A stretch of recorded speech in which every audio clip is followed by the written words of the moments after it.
let's talk about something completely different.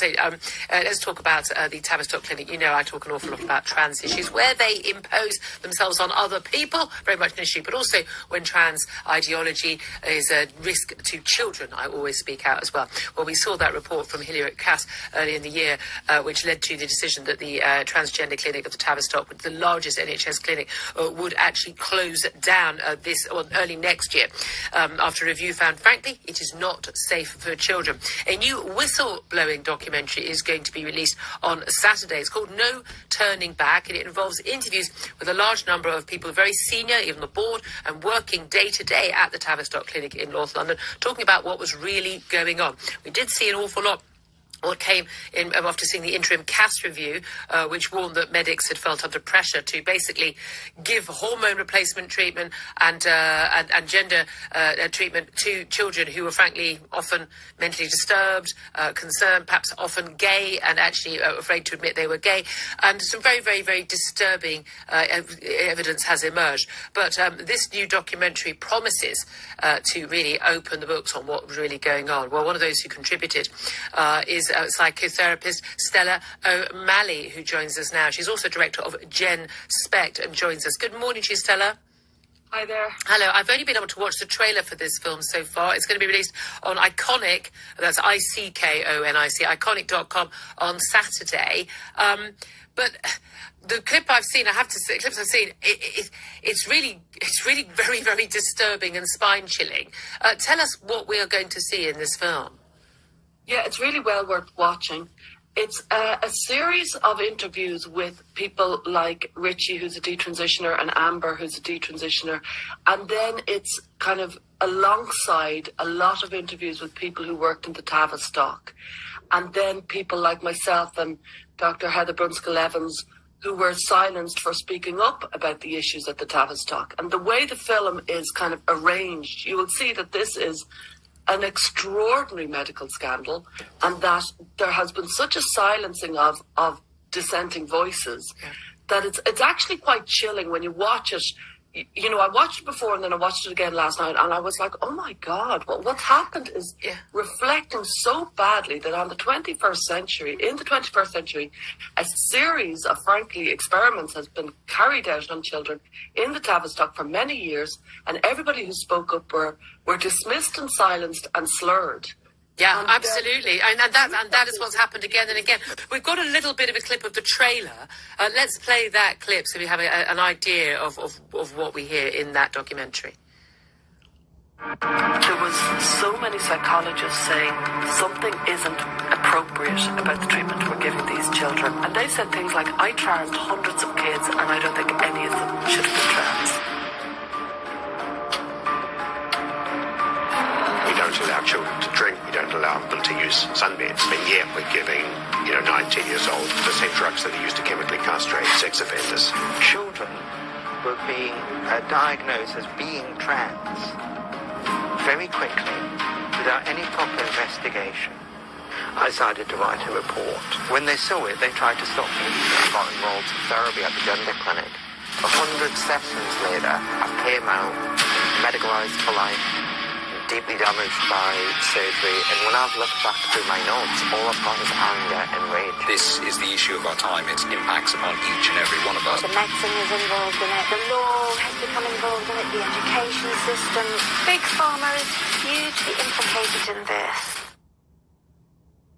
I mean, absolutely spine-tingling what's been happening, Stella O'Malley. And this is the reality, is that children were often on the autistic spectrum, or children who may well be gay or have other, not that being gay is mental health, but mental health problems separately, were basically being sort of channeled down this route of, trans, you're really trans, that's the answer.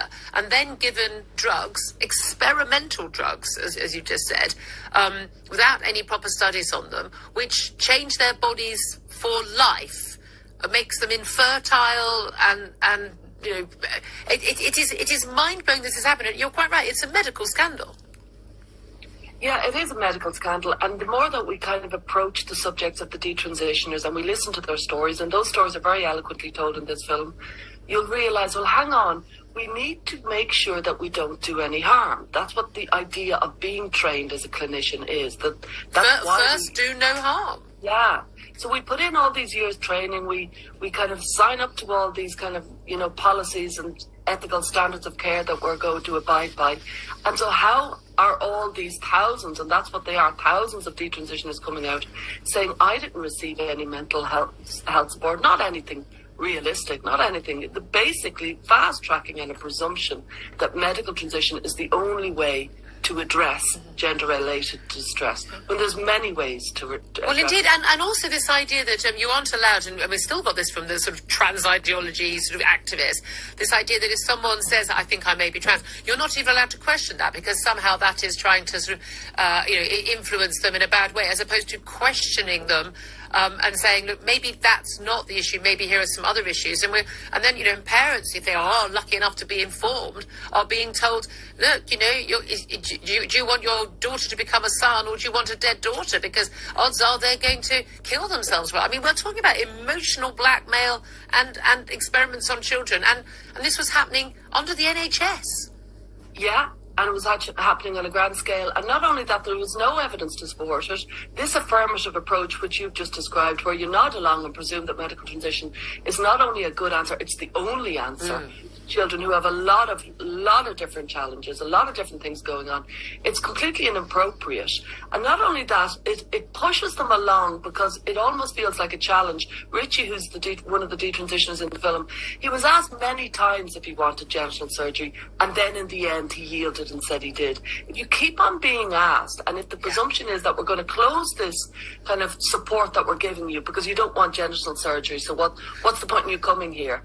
That isn't appropriate. There's so much of this story is so profoundly inappropriate. I think inappropriate doesn't do. I mean, it's unethical. Yeah. As well. I would say criminal. Stella, I want to ask you: do I believe that all these people who did this to these children are nasty? Frankly, Joseph Mengele style experimenters on children? No, I don't.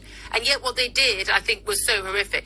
What motivated them? I mean, there are lots of people in the film who worked at the clinic, board members of the clinic. We saw people again and again resign just in disgust and horror. They don't want to be a part of it anymore. What was motivating them? Did they believe they were helping these children in some weird, twisted way? I think a lot of them believed they were helping children. I think there was a huge amount of groupthink. I think there was a massive lack of moral courage. I think there was a lack of integrity. I think there was a presumption that you can't beat City Hall, and City Hall is telling us we have to trans the kids. Yeah. And I think it's not good enough, frankly, what the clinicians engaged in. I think it was pretty appalling. It's really good to talk to you. Thank you so much for being one of the people speaking out on this. Psychotherapist Stella O'Malley, she was also director of GenSpect. That documentary on the Tavistock Clinic, No Turning Back, is going to be available exclusively on Iconic. That's ICKONIC, iconic.com from Saturday evening. Thank you very much to Stella.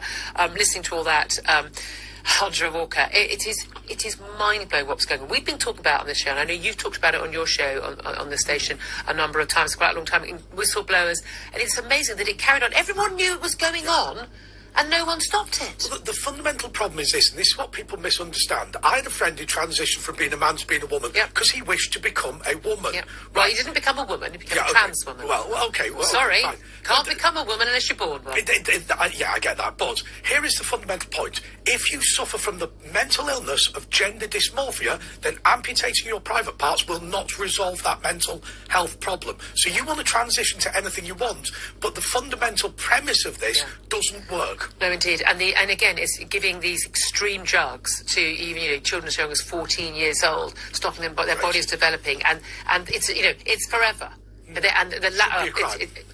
I genuinely want people prosecuted for what they did there. I really do. It's coming up to 8:44. Up next, we're going to talk statues.